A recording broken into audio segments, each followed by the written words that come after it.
Maayong adlaw sa tanan. Hello mga buddy. Karong adlaw atong ipakita o hatag lang tang gamayng kaalam sa kadto mga hilig mo palit og second hand nga sakyanan. So tudloan nato kung unsaon pod pag-check o kung unsaon ang atong bantayan o unsa atong tan-awon nga good pa ang atong napalit nga second hand nga segunda mano nga ligid. So, makita ninyo mga buddy, tan-aw sa ninyo ang appearance sa ligid. So wala nagabot pa sabot, baga pa, okay na. So tanawon po ninyo ng iyahang bit. Kana siya mga buddy, kana akong gitudlo, gituyok nako. Dapat good plain na siya, wala gyud na siya tatsa. Kay diha man mohungaw ang ligid. Ikaduha tanawon ninyo ang DOT. Ang DOT, tanawon ninyo ang number is 1621. So meaning 2021 ang manufacture date ana.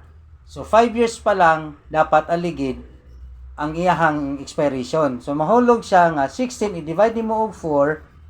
So 4, di ba? So meaning April siya 2021 gibuhat.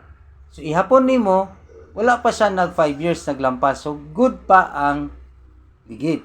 Ya kana pod mga badi kana mga indicator na siya, naa na siya tire indicator. Abot pa sabot ana kung lubong pa na siya, so wala pa na kaayo sa nagamit.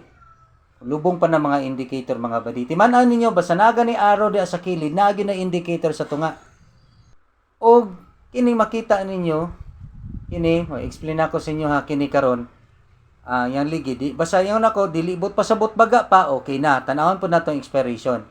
Pag hilis gani na kanang duha ka kilid mga badi, but pa sabot na under inflation na. Kulang ang inyong hangin.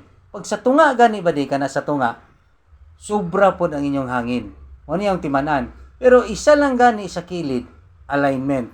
Pwede na siya mag-camber, pwede siya caster, pwede na siya nga sa 2 in 2 out nimo nga nang takilid ang imong kuan, pwede po na siya mag-cause imong hilis. Alignment na. Never gina ninyo balihon. Inyo gina siyang ipa-align para good ang inyong ligid. Okay. Ang atong mga ligid mang good body, daghan pa na siya klase. So explain na ko na pohon sa atong mga videos nga maabot.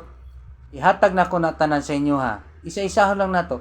I-check po na ninyo nga good tan-awon, pero tan-awon na ninyo kung naa na siya crack. Pag expire ang ligid mga body, crack gid na diha kana akong ipampislit. So hinaoton ta kining gamay lang nga videos nako nga makahatag pod sa inyohang kaalam.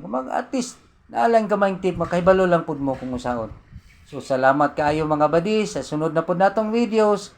I-subscribe lang nato atong mga videos kay daghan pa ko itudlo sa inyo nga ako lang natun-an. Kini para sa atong tanan. Salamat kaayo mga badi.